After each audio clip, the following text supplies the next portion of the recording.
How on earth do you find peace in the middle of all of this chaos? Let's talk about it. This is Bite Size Theology.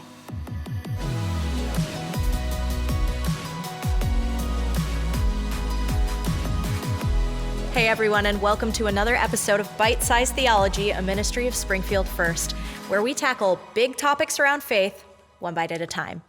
I'm your host, Allison Means, and today I'm joined by Justin Snyder, and we are going to talk about practical ways to find peace in the middle of a busy life. That's right. And it starts by clicking on videos like this, and we're just going to transmit peace into everyone's We've life. solved it. You're welcome. All it does, you just have to click on a YouTube video, and you'll get instant peace. Yeah. Practical. When I hear the word practical, I think of practices. Right. Things you can do. Things you can do. Yeah. And wow, we could talk for a long time. I would think. But peace is a huge topic. It's a big biblical, theological topic, and a lot of different ways you can approach it. But I don't know. What do you think?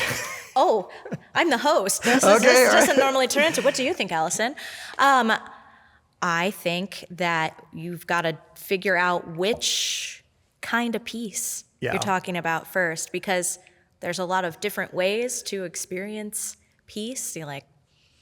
If you need mentally some peace, if you're unsettled in your spirit, if you just need to slow your body down, there's so many different ways that we talk about peace. Well, that's actually kind of what I was thinking as well. I was just been thinking of the categories of mind and body and spirit and relationships.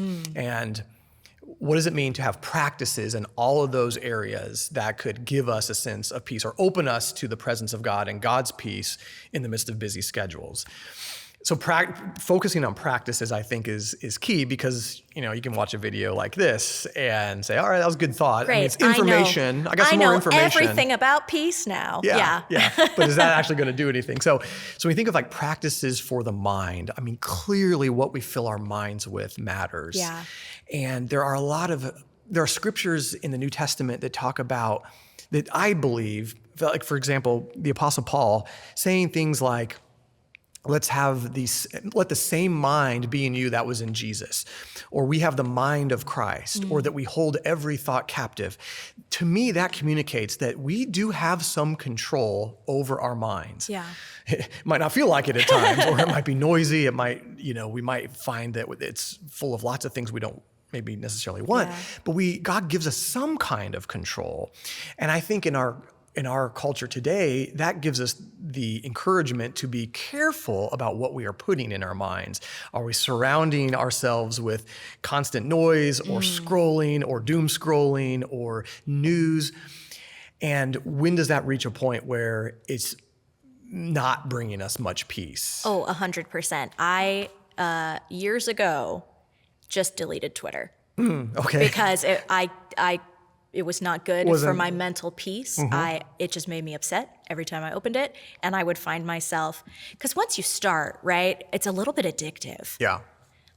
When you get in and you're like, oh, that's terrible. Yeah. And you kind of fall down this awful rabbit hole. And then, by the time you put your phone down because you're so disgusted with whatever you're reading, you're so upset. Yeah. And I finally just said, I'm just going to delete it. I don't have to look at this ever. Sure. And that was a way to kind of adjust what your mind was filled with. Right. Would you say? Okay. Yeah, 100%. Yeah.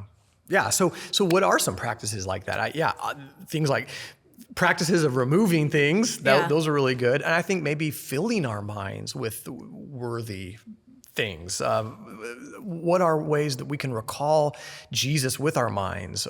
Obviously, the scriptures are crucial there of finding some kind of way to recall in our minds, or having these reminders for our minds that Jesus is resurrected, Jesus is Lord, Jesus is everything, Jesus is reality, and how that in itself can bring a sense of peace. I'm thinking of in John's gospel, both before Jesus died and after he was resurrected, he tells his disciples, my peace I give to you. Yeah. wow, like what would it mean for us to take something like that with us throughout the day and just recall it at different times. My peace I give to you.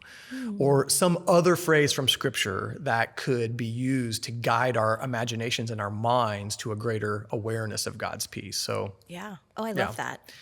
However, it's one thing to have something in our minds, but our bodies are also really important. And I think sometimes Christians are shy about talking about the importance of peace in our bodies because we can know something intellectually or even spiritually, but if our bodies are not quite peaceful, then that really does limit the kind of experience of peace we'll have. A few weeks ago in a sermon, I talked about how what if we want to go to bed and get a good night's sleep, but right before bed, we start chugging caffeine and energy drinks, we get all amped up or whatever substances thinking, we need them, and it just doesn't make for bodily peace or whatever it is. And so I think I think there's wisdom in making sure that we're taking care of our bodies. Sometimes people don't see that as a spiritual practice, but man, when we're not caring for our bodies, oftentimes that means we don't have a sense of peace in our lives. And something that springs to mind for me is like, I've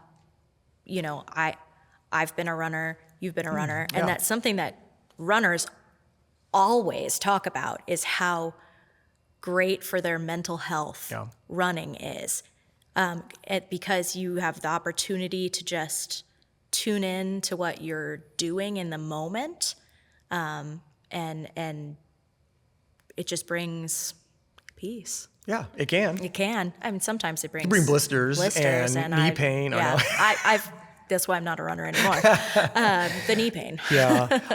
Yes, any kind of physical practice that could honor our bodies. Like, for example, there are studies that show that a 15-minute walk outside lowers the stress hormone cortisol. I mean, there's studies, people look at these kinds of things. So just going on a walk would be if you are physically able to do that, I think would be a great practice to introduce into your life for a sense of, peace in our bodies. Absolutely. And whatever it is, whether it's a fitness thing or whether it's just a diet thing we could talk for a long time. But you're right. Some kind of exercise I think would be really important. Another category would be spirit. And of course, the Christian faith has wonderful resources when we think about spiritual peace. We have scriptures that say Christ is our peace. The peace of Christ be with you is something we tell people every week at church. We're passing the peace. We're passing the peace, right.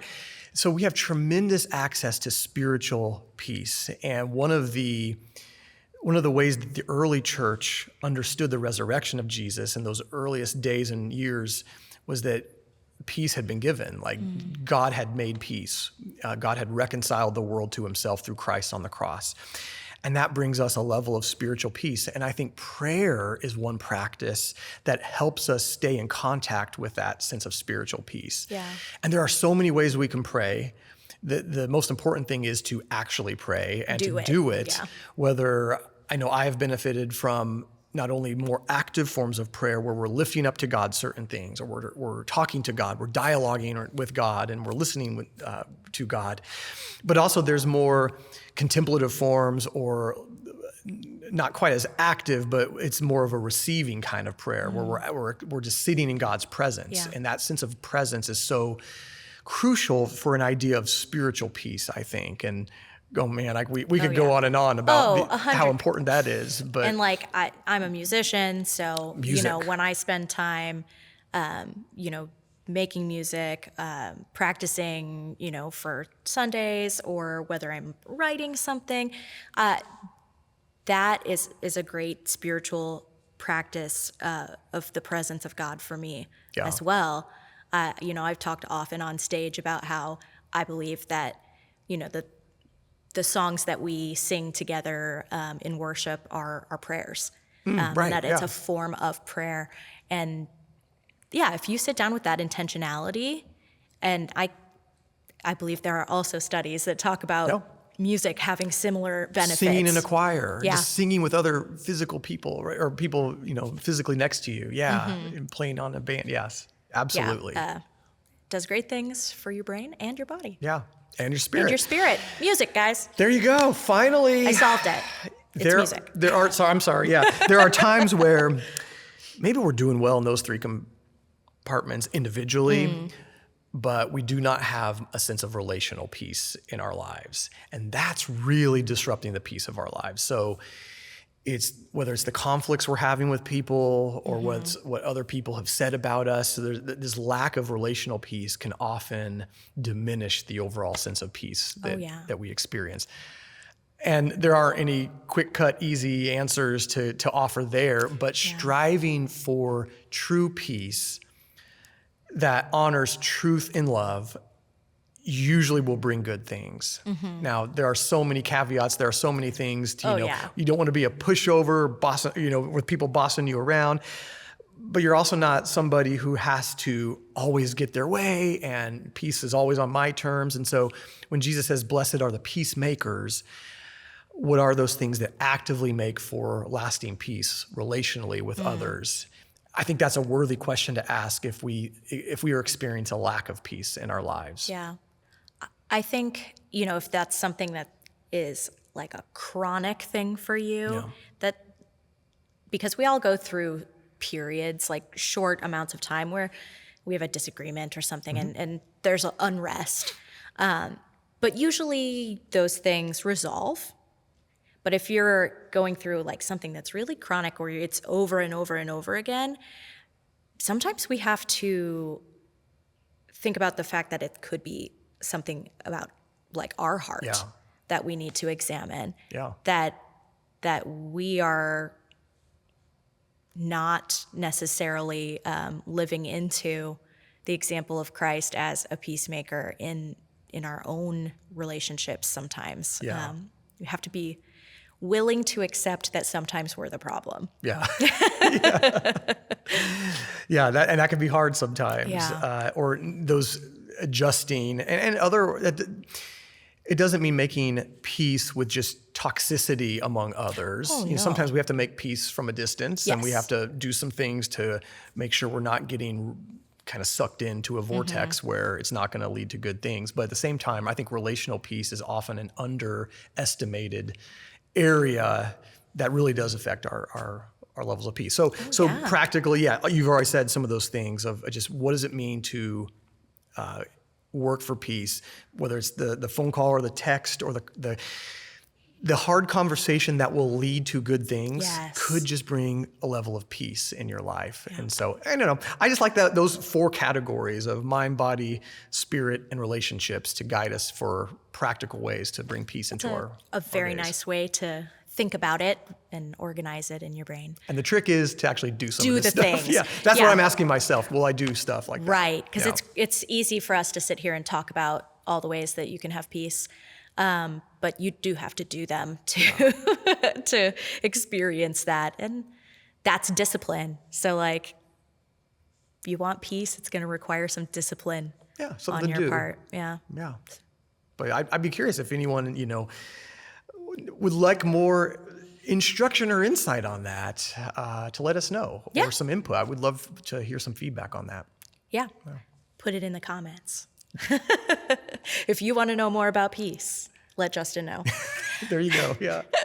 Well, thank you so much for joining me today, Justin, and we'll see you on the next episode of Bite Size Theology. Thanks for joining us for this episode of Bite Size Theology, where we take big ideas about faith and break them down one bite at a time. We hope today's conversation has helped you grow in your understanding and sparked new insights on your journey of faith. If you found this helpful, don't forget to subscribe, share, and leave us a review. And as always, if you have questions or you want to dive deeper into today's topic, feel free to reach out. We would love to hear from you. Until next time, keep seeking, keep questioning, and keep growing.